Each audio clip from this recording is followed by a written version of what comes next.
La découverte de la trahison. Je me souviens de ce jour comme si c'était hier. Le soleil entrait par les fenêtres de notre appartement à Lyon, dessinant des motifs dorés sur le sol. J'étais assis à mon bureau, consultant des projets. En tant qu'architecte, je ramenais toujours du travail à la maison. Catherine aidait Adam avec ses devoirs dans la cuisine. J'entendais leur voix, le rire du garçon et les explications patientes de ma femme. Adam avait 10 ans et bien qu'il ne soit pas mon fils biologique, je l'aimais comme s'il était le mien. Catherine l'avait amené dans notre relation. Le fruit de son premier mariage raté avec Jean, un homme qui les avait quittés pour une maîtresse plus jeune et était parti en Allemagne. La sonnerie du téléphone de Catherine interrompit l'atmosphère paisible. Il était posé sur le bureau à côté de moi. Elle l'avait oublié après sa conversation matinale. D'habitude, je ne regardais pas son téléphone, je respectais sa vie privée. Mais cette fois, l'écran s'est allumé, affichant un aperçu du message. « Tu me manques ». La nuit dernière était... J'ai senti le sang quitter mon visage. Le message venait de Pierre, chef. Un instant, je me suis demandé si ce n'était pas un malentendu. Catherine travaillait comme directrice marketing dans une grande entreprise pharmaceutique, et Pierre était son supérieur direct. Ils se voyaient souvent pour des réunions professionnelles, parfois même le week-end. Je lui faisais une confiance aveugle. Les mains tremblantes, j'ai déverrouillé le téléphone. Je connaissais son code. Nous n'avions pas de secret l'un pour l'autre. Du moins, c'est ce que je pensais. Ce que j'ai vu m'a donné l'impression qu'on me donnait un coup de poing dans l'estomac. Des centaines de messages échangés au cours des derniers mois. Des mots tendres, des projets communs, des photos intimes. Des messages sur la façon dont ils me trompaient ensemble, inventant de fausses réunions d'affaires et conférences. « Tu as dit à ton mari que tu avais une réunion client samedi ?» demandait Pierre dans l'un des messages. « Oui, et j'ai dit à Adam qu'il devait aller à l'anniversaire d'un ami. On a toute la journée pour nous, » répondait ma femme. Ils utilisaient mon attachement à Adam comme couverture. Elle savait que je ne remettrais jamais en question ces paroles liées au garçon. La confiance que nous avions bâtie pendant 7 ans de mariage s'est effondrée comme un château de cartes. J'ai entendu des pas. J'ai rapidement reposé le téléphone. Catherine entra dans la pièce, souriante comme toujours. « Thomas, tu peux aider Adam avec la géométrie ? Je dois appeler Pierre au sujet de la présentation de demain, » dit-elle d'une voix innocente. Je l'ai regardée et pour la première fois de ma vie, j'ai vu une étrangère. Quelle bonne actrice était ma femme. Depuis combien de temps jouait-elle ce double rôle ? Bien sûr, répondis-je, m'efforçant d'avoir un ton normal. J'aide toujours volontiers Adam. Alors qu'elle quittait la pièce, j'ai pris ma décision. Je n'allais pas exploser de colère. Je ne trahirais pas que je savais. J'allais rassembler des preuves, me préparer, et seulement alors, j'agirais. Pour le bien d'Adam. Pour ma propre dignité, et pour me venger d'une manière dont elle se souviendrait toute sa vie. Cette nuit-là, je n'ai pas fermé l'œil, allongé à côté de Catherine endormie. Je regardais le plafond, élaborant un plan dans ma tête. Ce ne serait pas une simple rupture pleine de cris et d'accusations. Ce serait une leçon méticuleusement planifiée qu'elle n'oublierait jamais. Chers spectateurs, si vous vous êtes déjà retrouvés dans une situation similaire, faites-le moi savoir dans les commentaires.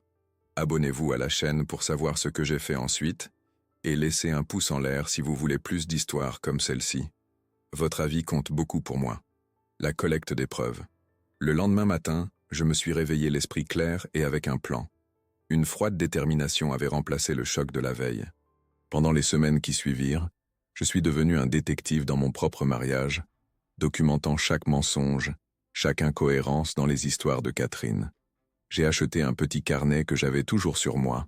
J'y notais les heures de ses sorties et de ses retours, les excuses qu'elle donnait. Je prêtais une attention particulière au moment où elle utilisait Adam comme alibi. « Je dois récupérer Adam à l'entraînement de foot », disait-elle. Mais quand j'appelais discrètement l'entraîneur, j'apprenais que le garçon avait été récupéré par sa grand-mère.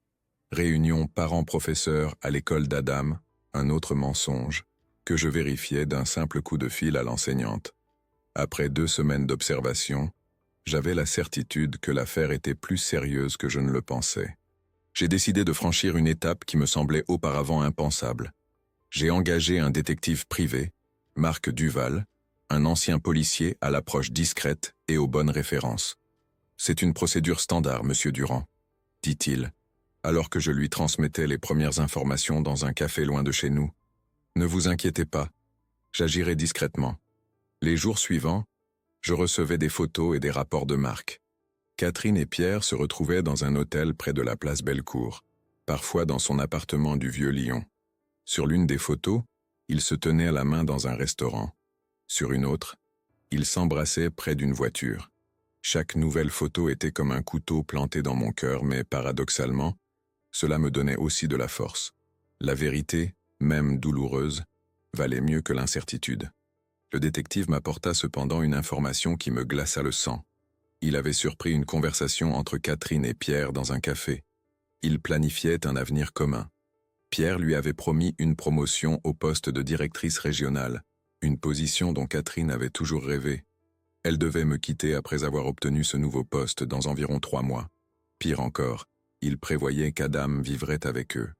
Thomas est un bon beau-père, mais il a besoin d'un modèle masculin, aurait dit Catherine. De toute façon, le tribunal accorde généralement la garde à la mère. Cette assurance, cette planification de mon rejet comme un meuble inutile, a fait que quelque chose s'est brisé en moi.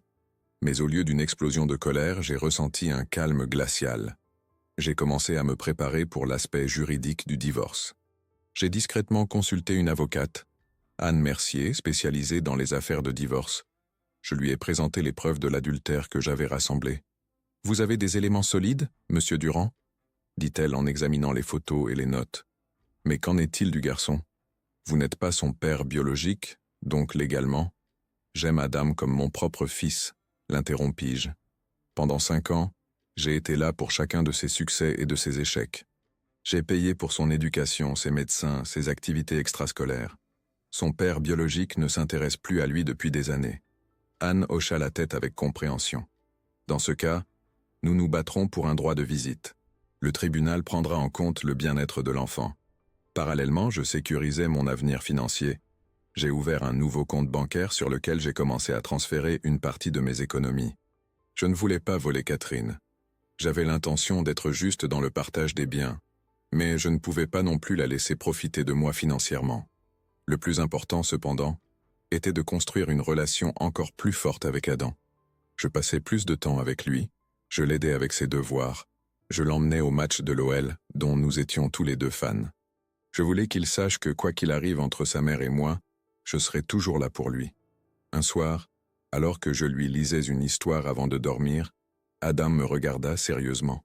« Papa, tu es mon papa, n'est-ce pas? Même si ce n'est pas pour de vrai ?» J'ai senti les larmes me monter aux yeux. « Je suis ton papa de toutes les façons qui comptent, » répondis-je en le serrant fort dans mes bras. « Et rien ne changera cela. » C'est alors que j'ai pris ma décision finale. Ma vengeance devait être parfaite, mais elle devait aussi protéger Adam. Le garçon ne pouvait pas devenir la victime d'une guerre entre adultes. Catherine mentionna l'organisation d'une réunion de famille le mois suivant. Elle voulait annoncer une grande nouvelle, probablement sa promotion, qui devait être le début de la fin de notre mariage. Elle ne savait pas que c'était moi qui lui avais préparé une surprise. Si vous êtes curieux de savoir comment s'est déroulée ma vengeance, laissez un commentaire et abonnez-vous à la chaîne. Dites-moi comment vous auriez géré cette situation. Un pouce en l'air me motive à partager les prochaines parties de cette histoire.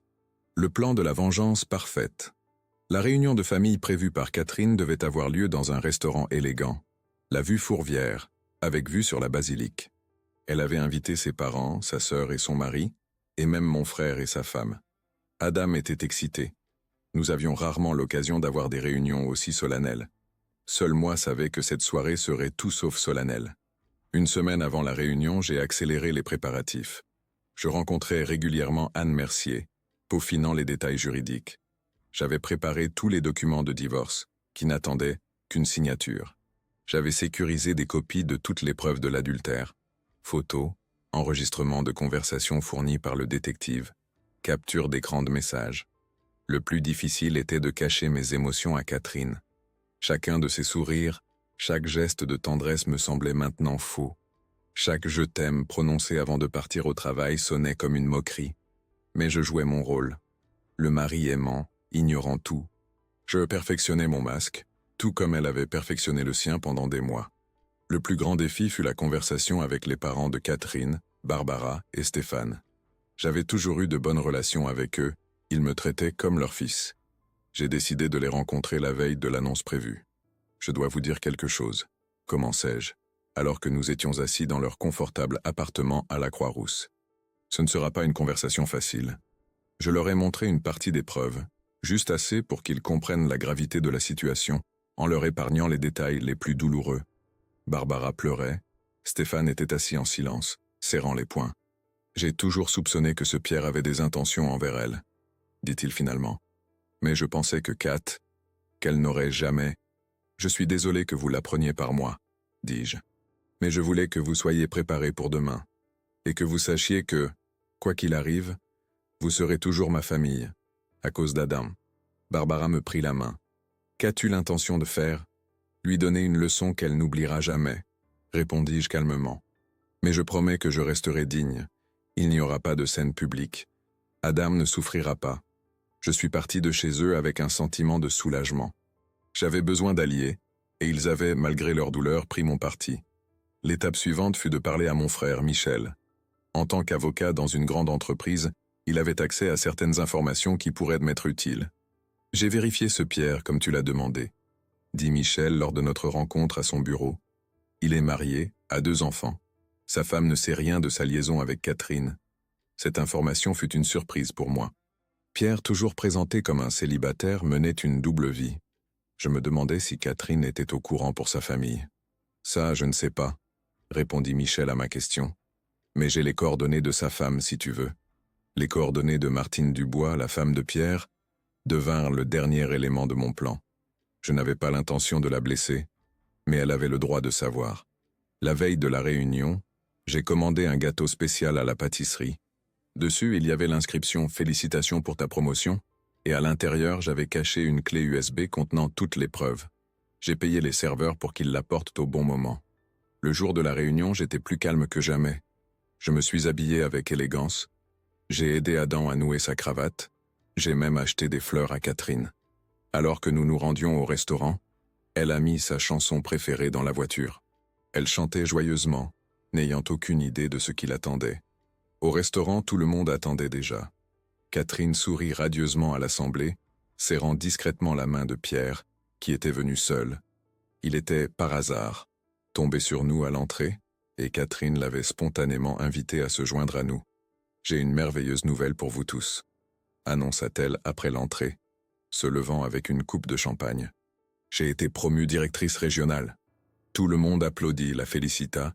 Seuls moi et les parents de Catherine restions réservés. « C'est un moment merveilleux pour le dessert, » dis-je en faisant signe au serveur. J'ai commandé quelque chose de spécial. Lorsque le gâteau arriva sur la table, Catherine sembla émue. « C'est de ta part ?» demanda-t-elle, et je vis une ombre d'inquiétude dans ses yeux. « J'ai encore une autre surprise, » dis-je calmement en me levant. En fait, 2. Je fis signe au serveur qui ouvrit les portes de la salle privée du restaurant. Sur le seuil se tenait Martine Dubois, la femme de Pierre, des documents de divorce à la main. Le sang quitta le visage de Catherine et de Pierre. Mon plan de vengeance parfaite venait de commencer. Si vous voulez connaître le point culminant de cette histoire, cliquez sur le bouton d'abonnement. Écrivez dans les commentaires si vous pensez que j'ai bien agi. Laissez aussi un pouce en l'air si cette histoire vous tient en haleine. Vos avis me motivent à partager les prochains chapitres. La confrontation. Le moment où Martine Dubois entra dans le restaurant figea le temps. Un espace s'ouvrit entre une respiration et la suivante, dans lequel chaque visage se figea dans une expression de surprise. Pierre ressemblait à un homme qui venait de voir un fantôme. Son visage devint livide, et sa main tenant son verre s'arrêta à mi-chemin de sa bouche. « Martine » murmura-t-il si bas que je l'entendis à peine. « Qu'est-ce que tu fais ici ?» Catherine regardait autour d'elle, désorientée, son regard passant de Martine à moi, cherchant une explication. Je vis dans ses yeux le moment de compréhension, puis la panique. « Qui est-ce » me demanda-t-elle, essayant de garder son calme. Je me levai lentement, désignant la femme dans l'embrasure de la porte. « Je te présente Martine Dubois, la femme de Pierre, la mère de ses 2 enfants. » dis-je calmement, comme si je présentais un nouveau collègue de travail. « Pierre ne t'avait pas parlé de sa famille ?» Adam, assis entre Catherine et moi, regardait tout le monde avec une inquiétude croissante. Je posai une main sur son épaule. « Adam, peut-être que tu veux aller prendre une glace avec tonton Michel ?» suggérai-je en faisant signe à mon frère. Les adultes doivent parler. Mon frère comprit immédiatement, se leva et prit le garçon par la main. Viens, champion, j'ai entendu dire qu'ils ont les meilleures glaces à la pistache de la ville ici, dit-il d'un ton léger, bien que je vois dans ses yeux qu'il réalisait la gravité de la situation. Quand Adam fut sorti, Martine s'approcha. Elle avait l'air calme, mais ses yeux trahissaient une profonde douleur. Depuis 8 mois, je me demande pourquoi mon mari reste si souvent tard au bureau, pourquoi il a soudainement tant de voyages d'affaires, dit-elle en regardant Pierre droit dans les yeux. Maintenant je sais. Pierre retrouva enfin la parole. Ce n'est pas ce que tu crois, Martine, dit-il platement, comme si cette phrase avait le pouvoir magique de réparer la confiance trahie. Vraiment? Martine sourit tristement, puis sortit son téléphone et montra une photo de Pierre et Catherine s'embrassant près de la voiture. Alors c'est comment, Pierre? Éclaire-moi. Les parents de Catherine étaient assis en silence. Barbara pleurait doucement. Stéphane regardait sa fille avec un mélange de déception et de tristesse. La sœur de Catherine et son mari chuchotaient à quelque chose entre eux, visiblement embarrassés.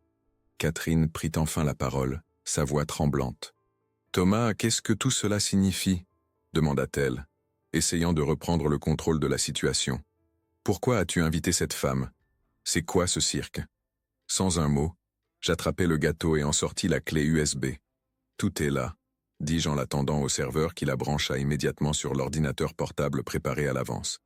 Sur le mur du restaurant, apparut la première diapositive d'une présentation, Histoire d'une trahison. « Ne fais pas ça », murmura Catherine en m'attrapant la main. « S'il te plaît, pas devant tout le monde. On peut parler, comme tu me parlais ces derniers mois, demandai-je doucement. Comme tu prévoyais de me parler après ta promotion, quand tu devais me quitter. » Ses yeux s'écarquillèrent de surprise. Les diapositives défilaient les unes après les autres. Messages, photos, dates, heures. Une documentation froide et méthodique de sa double vie. « Tu m'espionnais » s'exclama-t-elle, essayant de retourner la situation. « Non, Catherine. J'ai simplement trouvé la vérité que tu n'as pas pu me dire, » répondis-je. La vérité sur la façon dont tu utilisais Adam comme excuse. Comment vous planifiez avec Pierre de m'enlever le garçon que j'ai élevé pendant 5 ans. Pierre tenta de se lever, mais Martine posa une main sur son épaule, le forçant à se rasseoir. « Assieds-toi et regarde, » dit-elle fermement. « C'est ton œuvre. » La diapositive suivante montrait les documents de divorce préparés aussi bien pour moi et Catherine que pour Pierre et Martine. « Martine et moi avons convenu que vous méritiez une chance de vous expliquer, » continuai-je. « Mais vous ne méritez ni notre confiance ni notre amour. Pas après ce que vous avez fait. » Je sortis un stylo de ma poche et le posai sur la table devant Catherine. « Tu peux signer maintenant ou plus tard, c'est ton choix. » « Mais notre mariage vient de se terminer, » dis-je fermement. Catherine se mit à pleurer, son maquillage coulant sur ses joues. « Et Adam ?» demanda-t-elle à travers ses larmes. « J'ai déposé une demande de droit de visite. Je l'aime comme mon propre fils, et j'ai l'intention de faire partie de sa vie, » répondis-je. « À moins que tu ne préfères qu'il apprenne comment sa mère l'utilisait comme couverture pour ses mensonges. » C'était un coup bas, mais efficace. Catherine pâlit encore plus. « Tu ne ferais pas ça, » dit-elle. « Non, je ne le ferai pas, parce que contrairement à toi, je me soucie vraiment de son bien-être, » répondis-je en me levant de table. « On se verra au tribunal. » Je quittai le restaurant, laissant derrière moi le chaos que j'avais moi-même créé. Dehors, Michel et Adam m'attendaient, mangeant des glaces. « C'est fini ?» demanda mon frère. J'hochai la tête, m'agenouillant devant Adam. « Écoute-moi, Adam, » dis-je doucement. « Il va y avoir des changements entre ta mère et moi. Mais une chose ne changera pas. Je serai toujours là pour toi, tu pourras toujours compter sur moi. » Le garçon me regarda sérieusement de ses grands yeux bruns. « Vous vous êtes disputé ?» demanda-t-il. « Oui, c'est une grosse dispute, » admis-je. « Mais ça n'a rien à voir avec toi. Je t'aime, et je t'aimerai toujours. » Adam me serra fort dans ses bras, et je sentis les larmes me monter aux yeux. Il y avait plus de vérité dans cette étreinte que dans tout mon mariage. Chers spectateurs, si vous vous êtes déjà retrouvés dans une situation similaire, dites-moi dans les commentaires comment vous l'avez géré. Abonnez-vous à la chaîne, laissez un pouce en l'air et partagez votre opinion. Votre soutien m'aide à continuer de raconter cette histoire difficile. Les conséquences. Les premiers jours après la confrontation au restaurant ressemblaient au silence après l'explosion d'une bombe, assourdissant et rempli des débris de ce que j'appelais autrefois ma vie.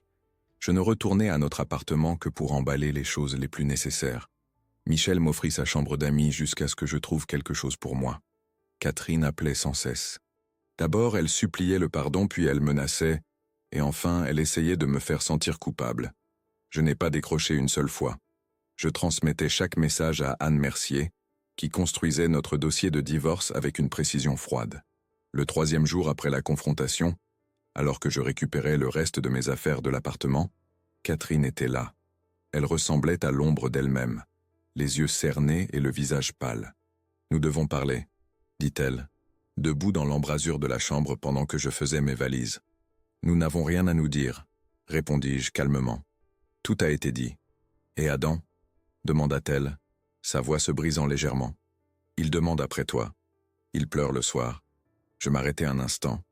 L'idée d'Adam en souffrance me causait une douleur physique. « Je lui parlerai, mais par téléphone, » répliquai-je.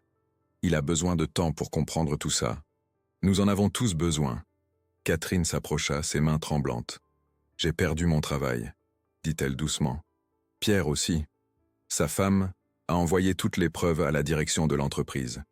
Je ne ressentis pas la satisfaction à laquelle je m'attendais, seulement de la fatigue. Ce ne sont pas mes affaires, Catherine. Vos décisions, vos conséquences. Comment peux-tu être si froid ?»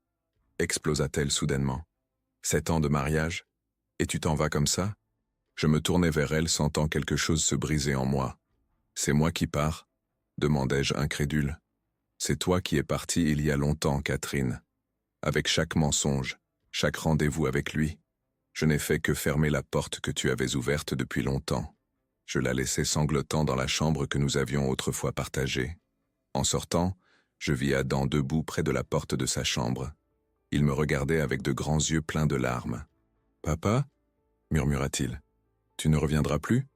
Je posai mes valises et m'agenouillai devant lui. « Je reviendrai te chercher, » dis-je en le serrant dans mes bras. « Pas maintenant, mais je promets que je viendrai, que j'appellerai, que je t'emmènerai au match et manger des glaces. Je suis toujours ton papa. » Adam me serra si fort que je manquai d'air un instant. « Tu promets ?» demanda-t-il. « Je promets, » répondis-je en l'embrassant sur le front. Et je tiens toujours mes promesses. Dans les semaines qui suivirent, la vie prit un nouveau rythme. J'ai loué un petit appartement non loin de l'école d'Adam, aménageant une chambre spécialement pour lui. Catherine, contre toute attente, ne m'a pas compliqué les contacts avec le garçon. Peut-être que le sentiment de culpabilité la rendait plus coopérative. Pendant ce temps, je recevais des messages de divers amis. Notre histoire s'était répandue dans le cercle des amis et de la famille, comme c'est souvent le cas dans de telles affaires. Certains étaient choqués, d'autres, comme il s'est avéré, soupçonnaient quelque chose depuis longtemps mais n'avaient pas eu le courage de me le dire. Le message le plus étrange vint de Martine Dubois. Elle m'invita à prendre un café. Elle voulait parler. J'acceptai, par pure curiosité. « Merci d'avoir accepté de me rencontrer », dit-elle, alors que nous étions assis dans un petit café loin du centre-ville. « Je voulais te remercier personnellement de m'avoir ouvert les yeux. » Elle avait meilleure mine que lors de notre première rencontre. Une nouvelle force était apparue dans ses yeux. « Comment vas-tu » demandai-je. Paradoxalement, mieux que ce à quoi je m'attendais, répondit-elle avec un léger sourire. Pierre a déménagé, nous ne nous voyons que pour les enfants. J'ai repris le travail après 10 ans d'arrêt. C'est difficile, mais libérateur. J'en suis heureux, dis-je sincèrement. Tu mérites une vie meilleure. Nous le méritons tous les deux, ajouta-t-elle en me regardant droit dans les yeux. Et Catherine, je sais qu'elle a perdu son travail. Elle en a trouvé un nouveau dans une plus petite entreprise. Nous gérons séparément, répondis-je. Le plus important, c'est qu'Adam soit protégé dans tout ça. Martine hocha la tête avec compréhension.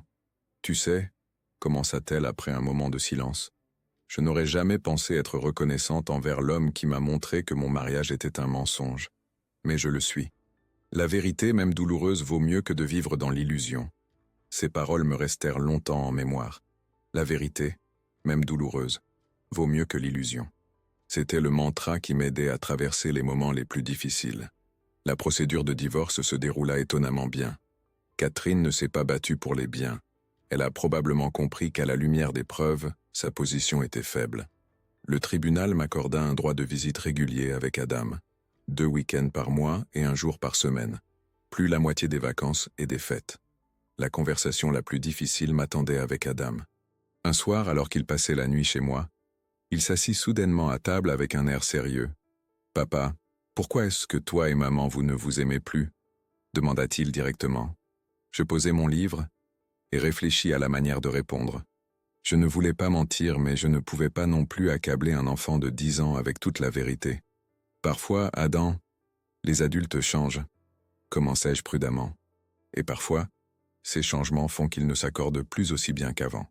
C'est comme les puzzles, demanda-t-il, comme celui qu'on a fait la semaine dernière. Je souris, surpris par son analogie simple mais juste. Oui, exactement comme les puzzles.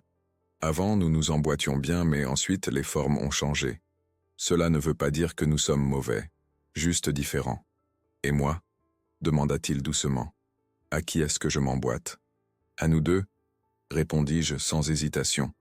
Tu es le pont qui relie les deux rives. Et nous t'aimons tous les deux, quoi qu'il arrive. Cette nuit-là, alors qu'Adam dormait déjà, je restais longtemps assis dans le noir, réfléchissant à la vie que j'avais laissée derrière moi et à celle qui m'attendait. Je ne regrettais pas ma décision. La confrontation au restaurant, bien que douloureuse, avait été nécessaire. Elle m'avait libéré des mensonges et m'avait donné une chance de vivre une vie basée sur la vérité.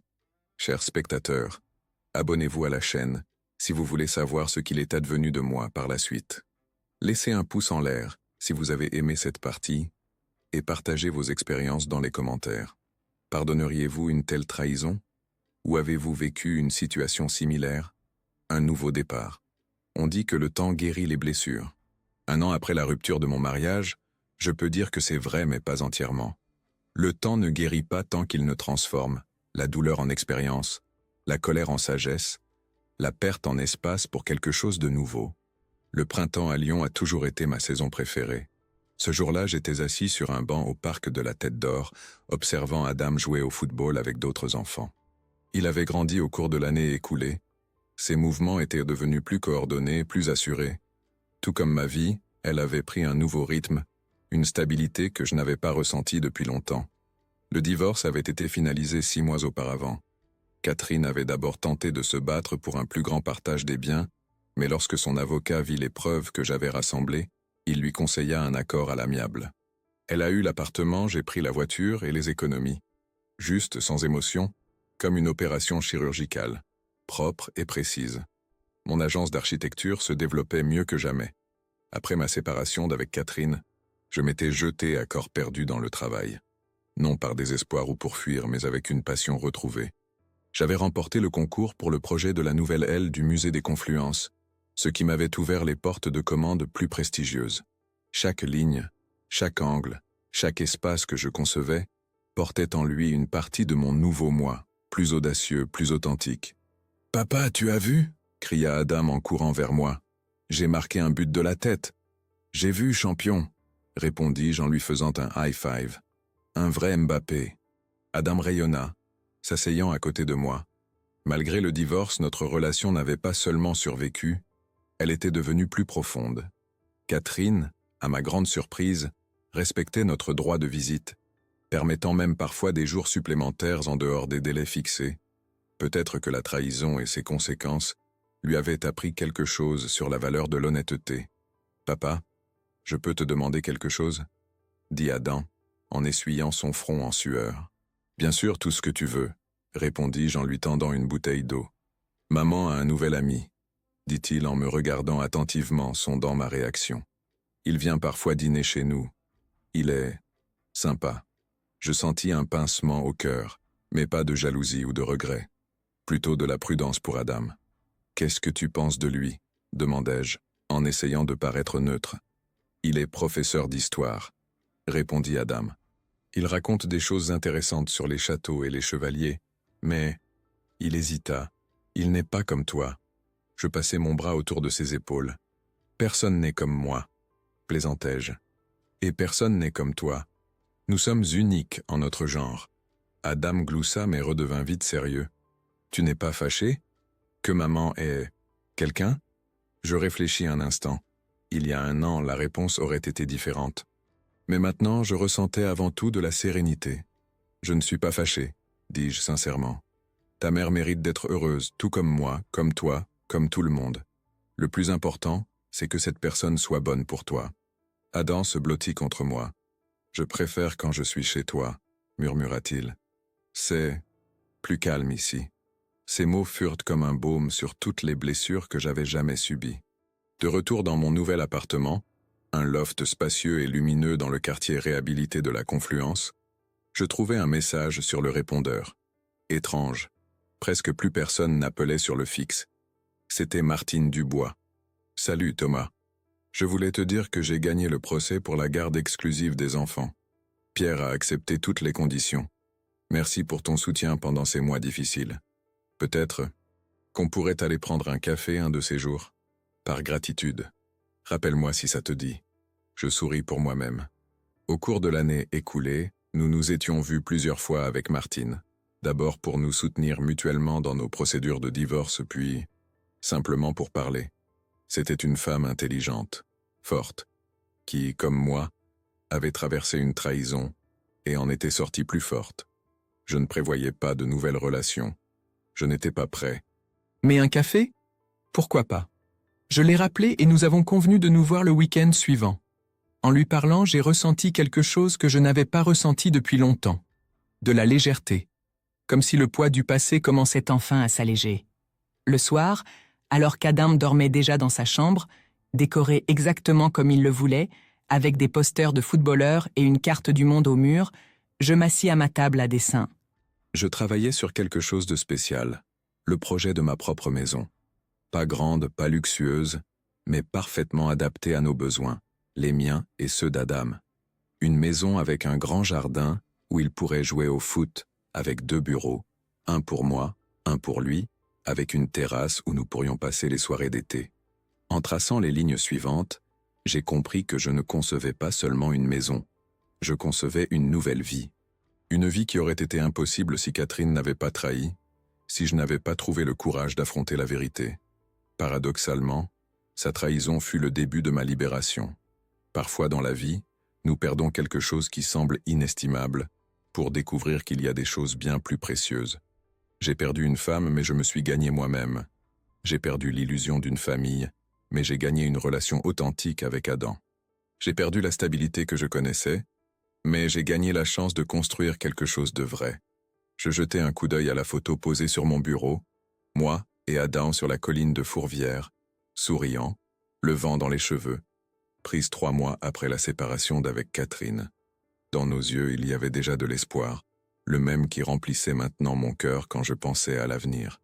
Je ne pardonne pas la trahison de Catherine. Je ne lui pardonnerai jamais. Mais je lui suis reconnaissant. Pour la leçon, pour la liberté, pour la chance d'un nouveau départ. Sans ces erreurs, je n'aurais jamais découvert ma propre force. Je n'aurais jamais compris que le bonheur ne dépend pas d'une autre personne. Il dépend de la vérité avec laquelle nous vivons chaque jour. Je fermais mon carnet de croquis et regardais par la fenêtre le lion nocturne. La ville s'endormait lentement. Les lumières s'éteignaient, les unes après les autres. J'ai pensé à tous les gens là-bas, derrière les fenêtres. Combien d'entre eux vivent dans le mensonge? Combien ont le courage de regarder la vérité en face? Je l'ai eu. Et bien que le chemin ait été douloureux, chaque étape en valait la peine. Chers spectateurs, merci d'avoir été avec moi tout au long de cette histoire. Laissez vos réflexions dans les commentaires. Abonnez-vous à la chaîne pour plus d'histoires de vie et donnez un pouce en l'air si vous pensez que la vérité, même douloureuse, est toujours meilleure que le plus beau des mensonges. À bientôt dans la prochaine vidéo.